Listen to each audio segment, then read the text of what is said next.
Zaman hayır olsun saygılı seyirciler. Efirde programı Afedil'in Büyükalı'nın bugün bize misafirlikte pek meraklı misafirler. Ama onları daha söylemeyecek. İstemiştim ben bir laf geçine de ben Facebook'ta gördüm bir öğretici, edebiyat öğreticisi, literatür öğreticisi yazmıştı ki bakalavrda yazma, düz yazı yazma dini lazım tiyatroya gitme. O zaman daha derinden o yazıları anlarsın, hem daha güzel yazarsın.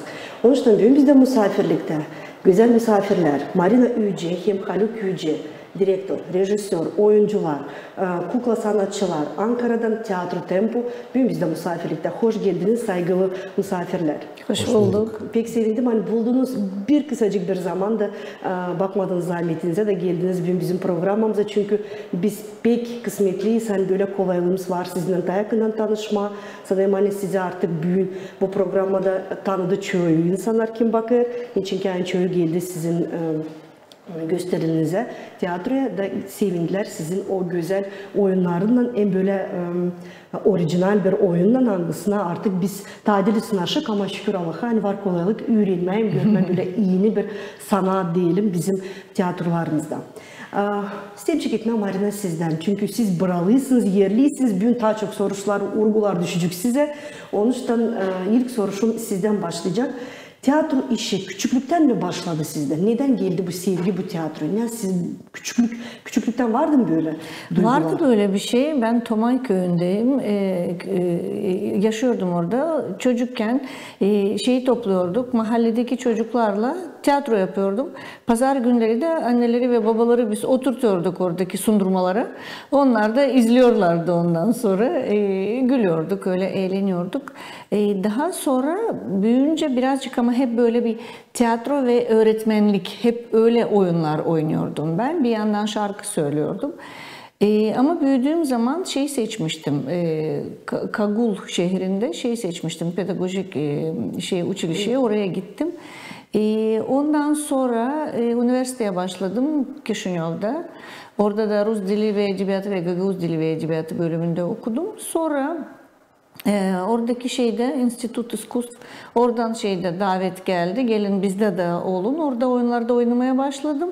Oyunculuk bölümünde sonra dediler bizde okuyun. Ama okumaya gitmedim. Sadece sabahtan kendi üniversitemi okuyordum. Öğleden sonra da gidiyordum İnstitut İskustv. Orada da oyunculuk bölümünde 3 yıl arkadaşlarla birlikte oyunculuğu da okudum. Sonra Türkiye'ye ama yine edebiyat, literatüre için gittim ben. Yüksek lisans yapmaya, magistratüre yapmaya. Araştırmak daha çok. Evet, yani ben tiyatro yapmayacaktım aslında. Çünkü ben seyretmeyi de seviyorum, meraklıyım seyretmeye. Ondan sonra orada Kişinyov'dayken kukla tiyatrosu bizim o güzel sanatlardan olan Dima Angelov, kendisi şu anda Gugutse tiyatrosunda çalışıyor Kişinyov'da ve kendi İzvoraşul Vesel ekibi de var. Dima ile bir kukla oyunumuz vardı bizim ben Kişinyov'dayken. Sonra Ankara'ya gittiğimde üniversiteye Dima'yı da getirdim. Türkçe iyice öğrenince sonra o oyunu Türkçe'ye çevirdik. Orada biraz oynadık. Sonra Haluk'la tanıştık. Haluk'la tanışınca da literatürayı bıraktım ve tiyatroda çalışmaya başladım. O günü hatırlıyor musunuz? Aklınıza gelir mi tanıdığı günü Marina'yı? Evet, ilk karşılaştığımız günü hatırlıyorum. Benim eski bir arabam vardı. Onunla buluşmaya gittim. Uzun süre o beni telefonla aramış, ulaşamamıştı. Ben de onu arıyordum, ulaşamıyordum. Sonunda buluşmaya karar verdik. Ondan yardım isteyecektim. Arabasını görünce dedim ki o kendisi daha kendine yardımcı olamamış, bize nasıl olacak diye. Çok eski bir arabam vardı çünkü. Ama o gün tanıştık. Birbirimizi tanımaya çalıştık. Ben yaptığım çalışmaları anlattım. Onlar neler yapıyorlar onu anlattılar. Sonra görüşmeye başladık. Ben elimden geldiğince yardımcı olmaya çalıştım. Onların okullarda oyun oynaması için bazı okullarla tanıştırdım. Öyle başladı çalışmalarımız. Zaten üniversitede bir öğretmen söylemişti. Burada Ankara'da müthiş, çok iyi bir kukla sanatçısı var. Onunla tanışmanız gerekiyor. Tanıştık. 21 yıldır birlikteyiz. Siz neden kukla sanatçılığını seçtiniz? Neden böyle scenada sadece yalnız yalnızken aktör olarak? Kalmadım. Evet, ben aslında ilk tiyatroya, yetişkinler için, büyükler için tiyatro yapmaya başlamıştım. Çok erken başladım aslında. Ortaokulun son sınıfında başladım ben tiyatroya oynamaya, tiyatroda oynamaya. Daha sonra çok çocuk tiyatrosu yapmak istediğimi fark ettim. Çocuklar için tiyatro yapmanın daha çok hoşuma gideceğini fark ettim. O dönemde yurt dışından gelen, Almanya'dan, Fransa'dan gelen tiyatro gruplarını, kukla tiyatrosu yapan grupları izlemeye başladım. Ve beni çok etkiledi kukla sanatı. Onun üzerine bir yandan kuklayla ilgilenmeye başladım ve sonra kesin dedim ben artık sadece kukla tiyatrosu yapacağım diye karar verdim. Kukla tiyatrosu çok zengin geliyor bana, çok olanakları fazla geliyor. Onun Sınırı yok. Sınırsız, yani çok şey yapabiliyorsunuz. Oyuncu olarak yapabileceklerinizden daha fazla hayal gücünüzü geliştirecek çalışmalar yapabiliyorsunuz. Onun için kukla sanatını seçtim. O kadar, yani o kadar derin manası bu oyunun, değil mi? Evet. Siz nasıl seçtiniz gene de bu kukla tiyatrosunu daha çok? Ben aslında seçmedim. İşte dediğim arkadaşım Dima Angelov beni birazcık zorladı. Çünkü onun partneri Fransa'ya gitmişti. 2 kişilik oyundu. Sonra dedi yani senin elin iyi, sen yeteneklisin, sen yani talantların var, hadi gel yapalım. Ben çok korkuyordum. Ondan sonra iyi tamam hadi peki dedim. Ondan sonra onunla çalıştık biz Kişinyov'da, biraz prova yaptık. Ve oldu. Çıplak Kral şeyde oyununu yaptık. Ondan sonra da Türkiye'de işte onun sayesinde, oyun sayesinde Haluk'la tanıştık ama daha sonra her şeyi Haluk'tan öğrendim zaten. O sadece kocam değil, aynı zamanda benim hocam, öğretmenim. Evet. Ve ben herhalde iyi bir öğrenciyim, değil mi? Evet. Hızlı öğrenirim ve yani çünkü şu anda talantınız var, o yüzden. O var ama çok çalışmak gerekiyor. Çünkü bu zor bir zanat ve gerçekten çok çalışıyoruz ama mutluyuz. Siz artık Haluk Bey neyi bilmiş kukla sanatçısında biz anladık ama siz hangi tarafı bu sanatta beğendiniz? Aynı şekilde yani birdenbire elinize aldığınız bir şeyle bambaşka bir şey yapabiliyorsunuz ve hakikaten bunun bir sınırı yok, bir çizgisi yok. İstediğiniz şeyi istediğiniz başka bir şeye dönüştürebilirsiniz. Önemli olan onu iyi yapmak, karşıdaki insanlar da ona inansın. Ve bu güzel bir duygu. Diyorsunuz ki bizi görüyorlar. Şimdi eskiden kukla tiyatrosunda ne oluyordu? Bir şırma vardı. Herkes arkasından, öyle değil. Dünya artık bu sanatta çok başka işler yapılıyor birçok ülkede.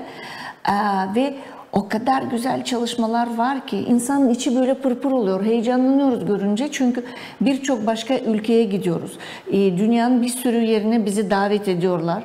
Festivallere gidiyoruz, gösteri yapıyoruz ama asıl bizim göstermemiz değil, orada gördüklerimiz şey bizi çok hayran bırakıyor ve besleniyoruz onlarla. Onları alıyoruz, öğreniyoruz, yeni şeyler yapıyoruz.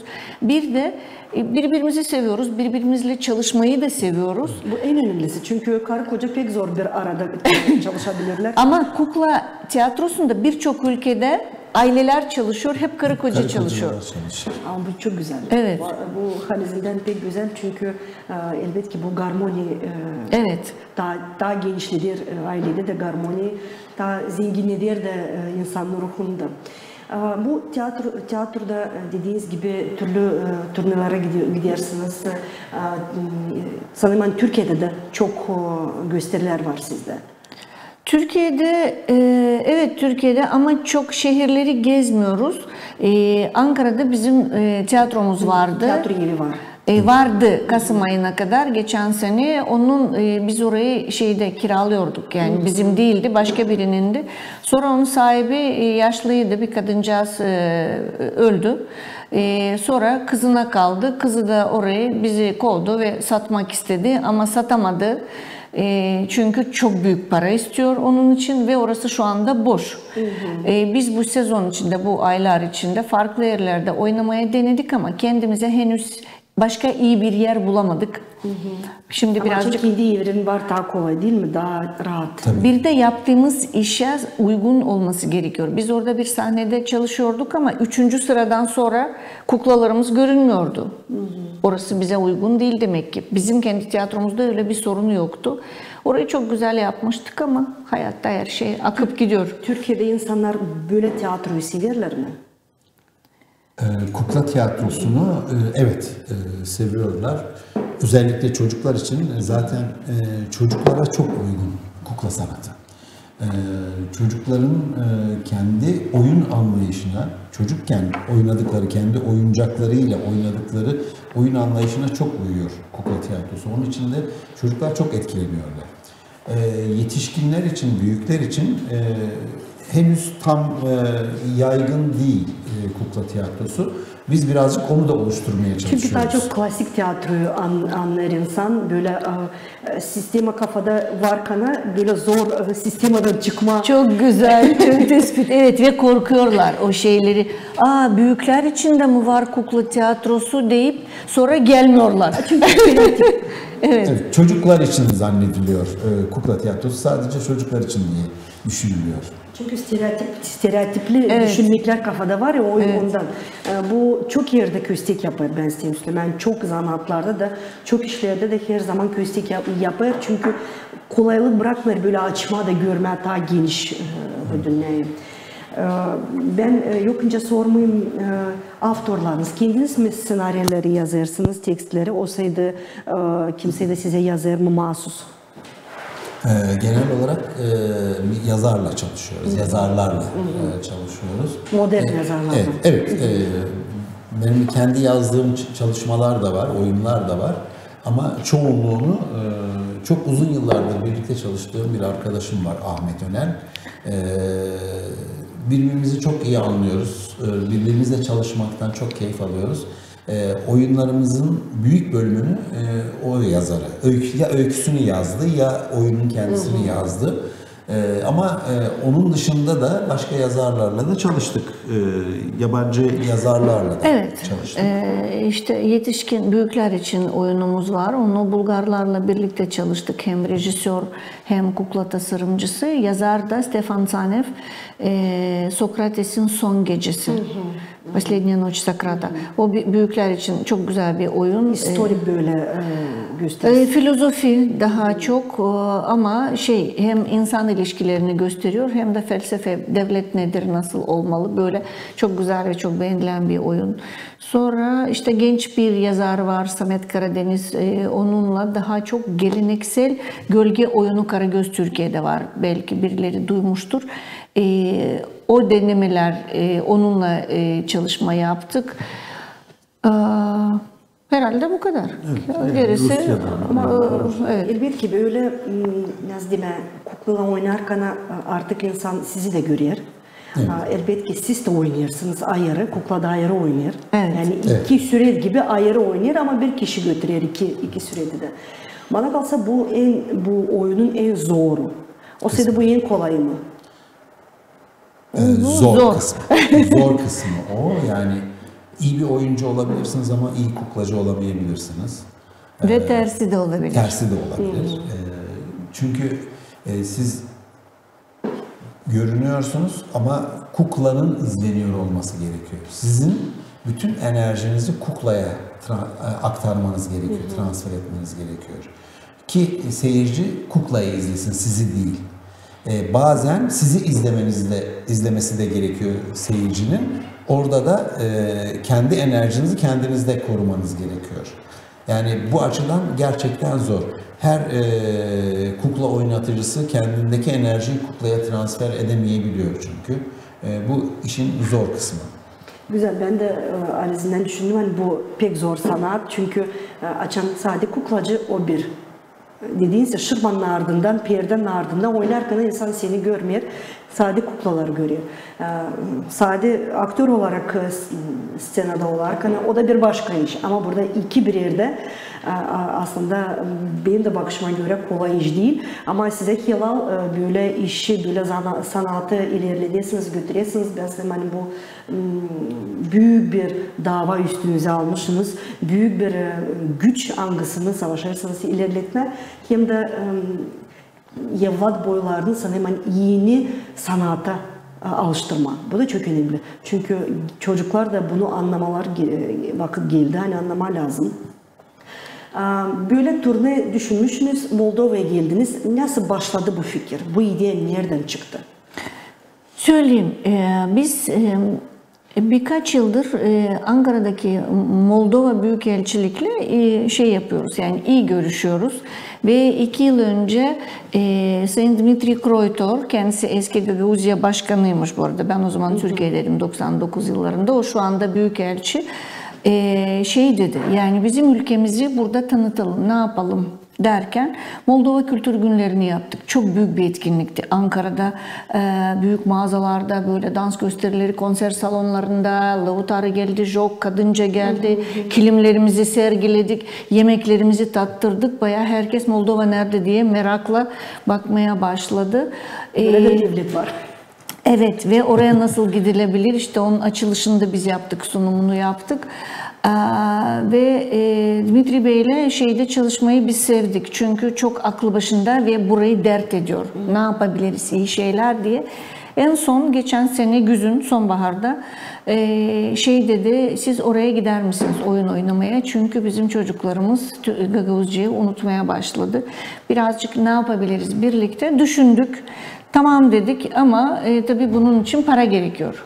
Çünkü 8 kişi geleceğiz, bir süre burada kalacağız. Doğru, yol parası, yemek parası, evet, gecelik parası. Bütün bunlar ve büyük rakamlar oluyor, büyük paralar gerekiyor. Ondan sonra dedi biz bunu yapalım her türlü. Sonra Ankara'da TİKA ile görüştük. Sonra Yunus Emre Enstitüsü Başkanlığı ile görüştük.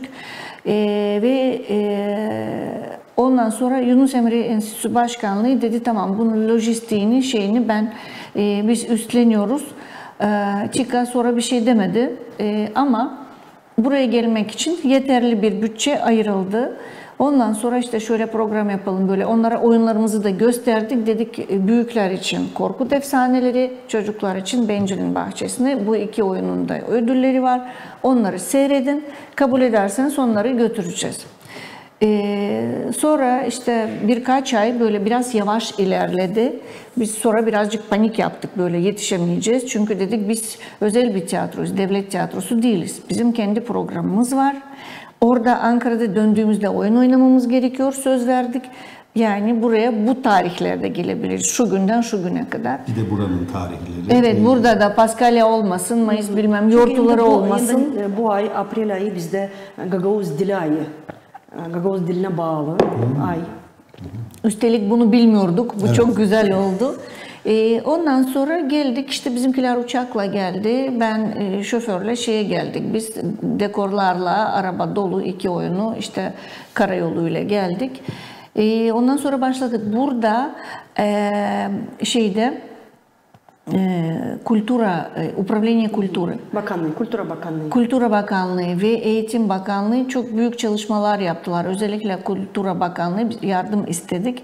İşte Dmitri Bey üzerinden ve bize burada bir sürü ayarladılar okulları, işte Dom Kultura bir sürü şeyleri öyle ve biz gezmeye başladık. Gerçekten burada da çok yardım alıyoruz. Oyuncular yardımcı oluyor. Komrat tiyatrosunun oyuncuları, Çadırlunga tiyatrosunun oyuncuları öyle. Çok güzel. Şeyde gezdik. Büyük köylere gittik. Şehirlerde oynadık. Ondan sonra işte Korkut Efsanelerini Çeşmeköy'ünde oynadık. Onların sahnesi güzel. Komrat'ta oynadık. Bir Kişinyov'da oynadık. Oraya hatta Türkiye Büyükelçisi geldi. İşte buradaki TİKA geldi. Azerbaycan Büyükelçisi, Moldova Dışişleri Bakanlığı geldiler izlemeye. Şey de verdik, titre altyazı verdik orada Rumence. Ve bugün son oyunumuz bu akşam saat 5.30'da Çadırlunga'da büyükler için oyunumuzu oynuyoruz ve yarın yola geri koyuluyoruz. Yola çıkacağız. Evet. Ne zaman geldiniz? İlk gün ne zamandı burada size? 7'sinde ilk oyunumuzu oynadık. 5'inde geldik. Kişinyov'da 7'sinde büyükler için oyun Artık oynadık. 2 hafta buradaydınız. Evet.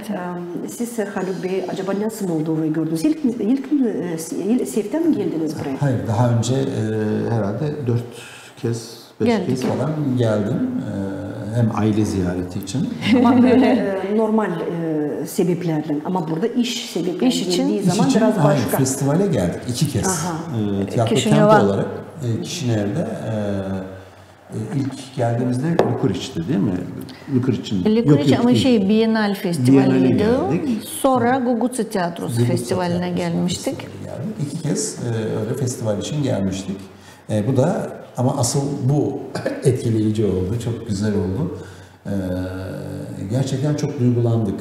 Burada çocuklarla kurduğumuz ilişki, Bağlar. yetişkinler, büyükler, oyundan etkilenmeleri, bunlar bizi çok etkiledi. Çok mutlu olduk bu paylaşımdan dolayı. Yani ortak kültürümüz var. Daha çok ne yapabiliriz diye düşünmeye başladık. Burada neler yapabiliriz? Burada nasıl buluşmalar gerçekleştirebiliriz diye düşünmeye başladık. Ama köyler nasıl sizi kabul ettiler? Çünkü elbette kasabada insanlar daha modern, daha çok kolaylıkları var, daha çok şansları tiyatroya gitmeye var. Köylerde elbette o kadar büyük şans yok. Ama köyler sanırım hani daha sıcak sizi karşıladı. Ben böyle duyarım çünkü her zaman köyler olmadığı için kolaylık böyle daha geniş. Onlar elbette daha ağaç böyle sanata. Nasıl karşıladılar sizi köyler? Çok güzel. Yani hem çocuklar hem öğreticiler çok etkilendiler zaten oyundan ve çok büyük keyif aldılar. Onlar keyif alınca biz daha çok keyif aldık yaptığımız işten. Ben çok mutlu oldum yani gerçekten buradaki oyunlarımızda seyirciyle buluşmanın biçimi beni çok etkiledi. Biraz da şöyle bir şey oldu. Şimdi biz şeyde çok kalabalık olan büyük köylere gittik ve bir seansta böyle 500 çocuk seyrediyor. Şimdi bu oynadığımız oyunda sadece seyretmiyorlar. Biz onlarla da oynuyoruz. Bazı yerlerde biraz zor oldu ama arada bir susturuyorum. Yöntemleri var. Şimdi burada Haluk'a şey dedim, yıllarca kullanmadığım o öğretici aldığım o şeyde okulda Kagul şeyinde o bilgileri kullandım hepsini. Çocuklarla iletişim, pedagoji, psikoloji hepsi devrede. Bazı köylerde sonra öğretmenler şey demişler, öyle kulağımıza geldi. Böyle öğretmen her okula lazım. Çocukları hem izletti hem susturdu. Her şeyi yaptı. Bu nasıl bir şey? Birdenbire bizim çocukla 500 çocuk bir arada susmaz ki. Ama bunlar tabii ki deneyim işi, birazcık bilgi ve deneyim. Hep çocuklarla çok oyun oynadığımız için gerçekten güzeldi. Bir iki köyde öyle birazcık mutsuz olduk ama belki bizim şeyimiz çok doğru değildi. Yani ilk mesela Kirsava'da sadece Türkçe oynamaya kalkıştık. Az Rusça kullandık. Çok bilemediler, çok disiplinli olamadılar. Ve biz orada şeyde üzüldük yani çocuklar, gagavuzlar bile hani Bulgarları bıraktık ama gagavuzlar bile anlamıyorlarmış ortak sözcükleri birazcık öyle. Ayrı bir konu, ona yine ayrı bir program Evet, lazım.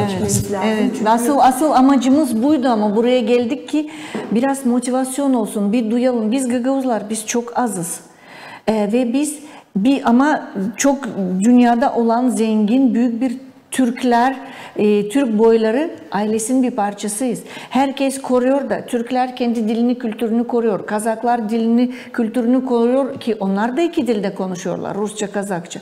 İşte Özbekler öyle. Biz niye bunu yapamıyoruz? Biz niye sadece Rusça konuşalım ki? Biz Gagavuz olduğumuzu unutmamalıyız. Çok sebep var. Halezil'den burada çok sebep elbette ki buna değini lazım. Bir ayrı bir program yapma çünkü elbette ki sebepleri yüze çıkarmak için. Evet. Ama propaganda, büyük propaganda gitti yıllarca, 30 yıl artık biz propaganda içinde yaşarken anladığım bir olay dün böyle Vulkaniş'te bir liseye girdik. Bir yazıcıyla jurnalda attık, kağıtta attık. Böyle de konuşarken gençlerle teklif ettik hani Gagavuz dilini öğretsinler, Gagavuz dilini bir öğrensinler. Çünkü zaman artık 30 yıl geldi. Devlet dilini bilmiyoruz, Gagavuz dilini bilmiyoruz. Sadece Rus dilinden uzağa gitmeyeceğiz bu devlette. Ama öğretici çıktığı zaman klastan bize dedi ki biz sizin sözlerinizi hiç sevmedik. Siz yani şimdi Rus dili neden biz Rus dilini düşürmüşük aşağı? Çünkü Rus dili hiçbir zaman daha aşağı olmayacak Gagavuz dilinden. Öğreticiler böyle söylerken biz ne isteyelim ana babadan hangisi gider öğreticiye o uşağını götürür. Elbette ki öğretici de böyle söyler hani öğret uşağını Rus dilinde çünkü o Rusçadan bilsin. Okuması lazım olsun güzel, yazısı lazım olsun güzel. Burada çok sebep var. Bunu şunu kavrayamıyorlar. Yani aslında biz böyle konuşurken biz Rusça'ya karşı değiliz ki. Değiliz. Biz diyoruz tam tersi. Rusça bildiğin kadar ana dilini de bil. İlkin ana dilini bil o kadar da Rusçayı zaten öğreneceğiz. Ben Rusçayı çok seviyorum. Benim Rusçam hala çok güzel ve ben hala kitapları Rusça okuyorum. O ayrı bir şey. Bizim kim olduğumuzu biz unutursak, tüm geçmişimizi, o dedelerimizi biz kimiz? Bizim o zaman temelimiz neyin üzerine basacağız? Biz yarın bir gün kim olacağız? 10 yıl sonra çıkacağız bir yerde kimsin Gagavuz'un, Gagavuzca biliyor musun? Yok. Burada gurur duyulacak bir şey yok ki. Övüneceğimiz bir şey değil bu. Üzücü olmasa da ama çoğumuz mankurt olduk. Ve bu mankurtlukla ilerleriz yaşamamızı. Bu pek bir üzücü bir fakt. Çünkü görürüz eğer uşaklar Gagavuzca konuşmuyor o zaman burada başka problem çıkıyor. O zaman nerede bizim Gagavuzluğumuz? 30 yıl önce Gagavuzya'nın avtonomi olması için ben o zaman bu Can Dalgası'nda Moldova Radyosu'nda çalışıyordum. Gagavuzca program yapıyordum ve biz buradaydık. Burada röportaj yapıyorduk. O dönemde niye meydanlara çıktık biz? Niye istedik biz bu avtonomiye, kulturne avtonomiye? Ana dilimizi unutmayalım diye, kim olduğumuzu unutmayalım diye. Ve şu anda 30 yıl sonra ben bunu gördüğüm zaman benim gerçekten yüreğim acıdı, içim acıdı. Biz o zaman anlamsız bir şey, biz o zaman avtonomiye falan olmaya gerek yok ki. Ha biz Romence öğrendik, ha biz Rusça konuşuyoruz.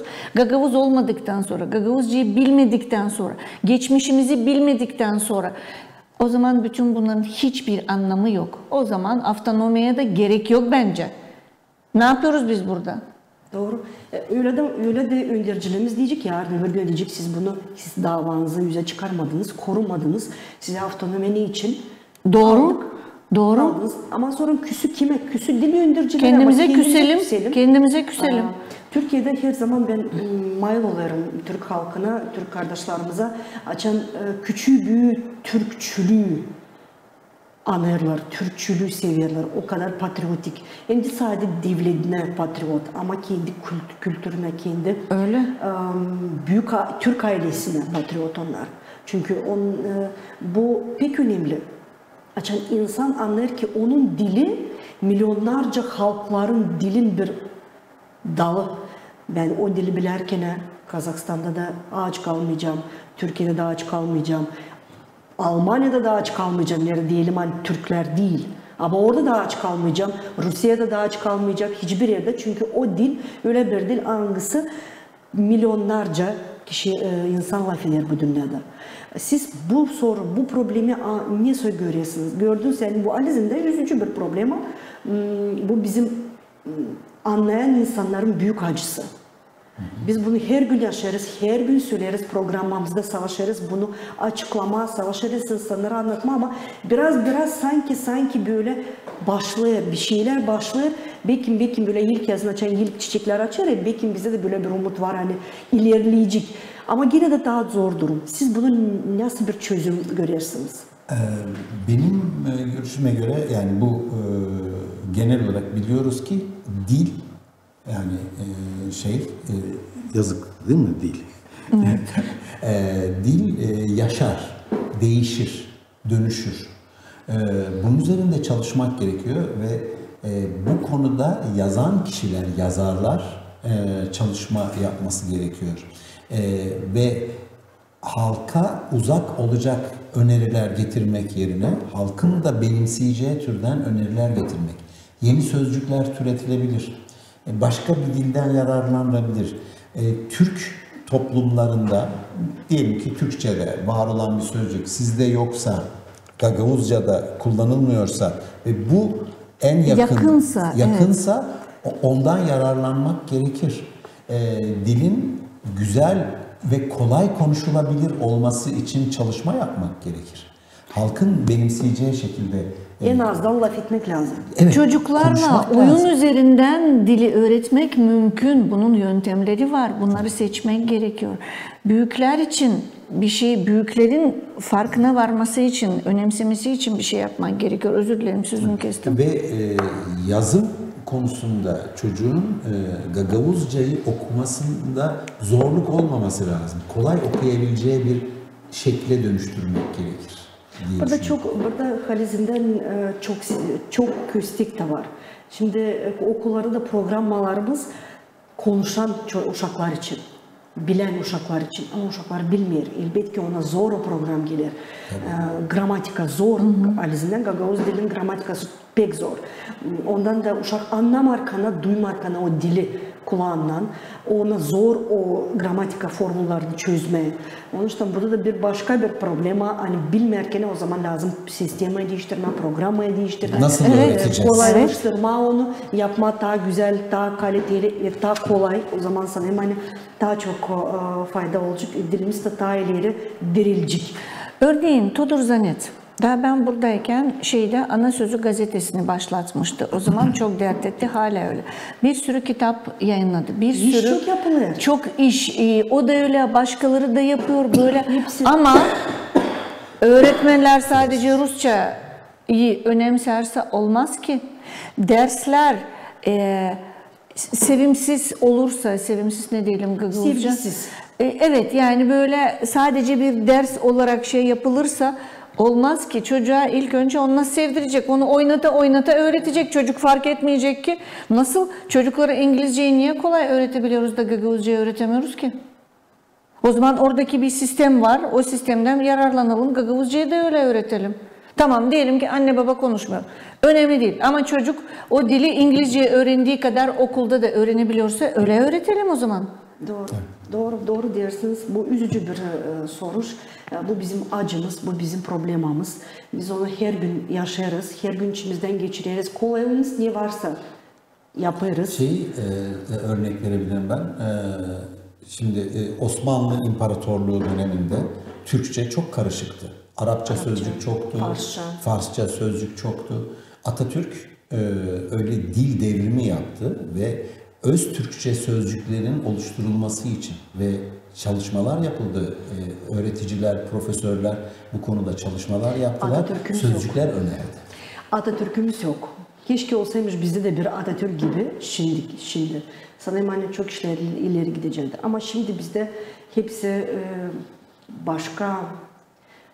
başka zenginlikleri, başka işte zenginlik görüyorlar. Onun için dil ikinci, üçüncü, belki de beşinci plana kaldığı zaman elbette ki biz çekeceğiz bu soruları yaşama, bu problemleri yaşama hangisine biz büyü yetiştik.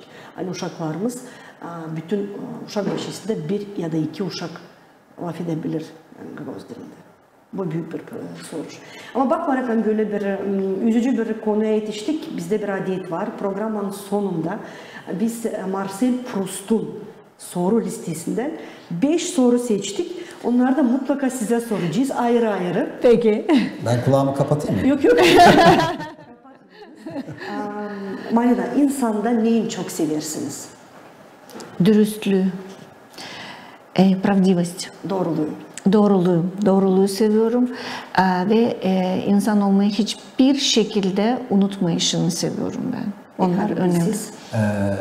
Aynı anda ben de aynı sözcüğü düşündüm. Ama dürüstlük. Tıkıçız biz kulaklar. Dürüstlük ama ben şeyle ekleyeceğim. İçtenlik, samimiyet. Yürekten ilişki çok önemli. Doğruluk derken o, kendinizdeki doğru olan şeyi yansıtmanız. Samimi duygular. Size yapılmasını istemediğiniz bir şey kimseye yapmamak. Doğru. Sizden o zaman ikinci soru başlayacağım. Ne hiçbir zaman affetmeyeceğiniz? Bu zor bir soru. Elbette ki.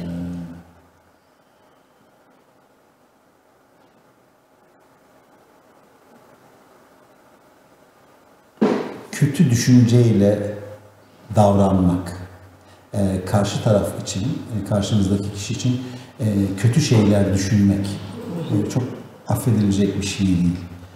Siz Marina? İhanet. Gagavuzca bir kelime yok. Предательство. Satıcılık. İnsanı Evet ve burada eş ya da sevgili demiyorum, her türlü.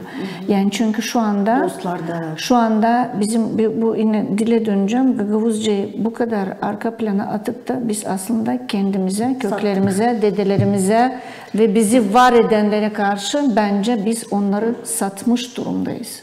Doğru. Ve bu affedilecek bir şey değil bence. Yıllar sonra biz yok olduğumuz zaman, Gagavuzlar yok olduğumuz zaman o zaman bunun acısını yaşayacağız ve birileri bizi sattı, lafı kullanılacak. O dönemine girdik. Evet, birçok anlamda o satmak benim için affedilemez. Üçüncü soru, en sevdiği yemeğiniz, içmeniz? Sen söyle bakayım. Yemek, içmek. En sevdiğin şey ne? Ne yiyorsun, neyse. Niye gülüyor ben size söyleyeyim. Türkiye'de beni vatandaşlığa almadan önce sorular soruyorlardı. Önceden çalışma yaptık. Bu bir anekdot gibi bir şey.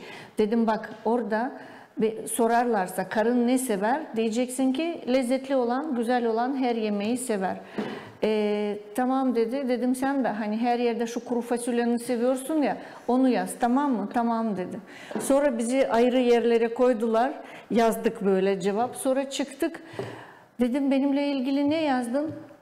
Dedi sarma. Ben dedim sarma sevmem ki. Ondan sonra sana ne yazdın dedim? Patlıcan. Dedim biz seninle neyi laf ettik? Nereden çıktı patlıcan? Şimdi o yüzden gülüyor. Şimdi söyle seni sevdiğin gibi. Patlıcan. Patlıcan yemeklerini seviyorum. Patlıcan her türlüsünü seviyorum. Mor patlıcan, baklajan. Benim her güzel olan her türlü yemeği severim. Koyun etiyle pek aram yok ama onun dışında her şeyi seviyorum. İçmek? Soğuk su. Güzel. Hemfikirim, evet. Size değil kısmet ne o? Tam anlamadım. Kısmet, mutluluk sana göre mutluluk nedir? Evet, çok derin bir soru düşünmeye başladım ben şimdi. Ama ne ilk aklınıza geldiyse onu söyleyin. Aile. Sizde?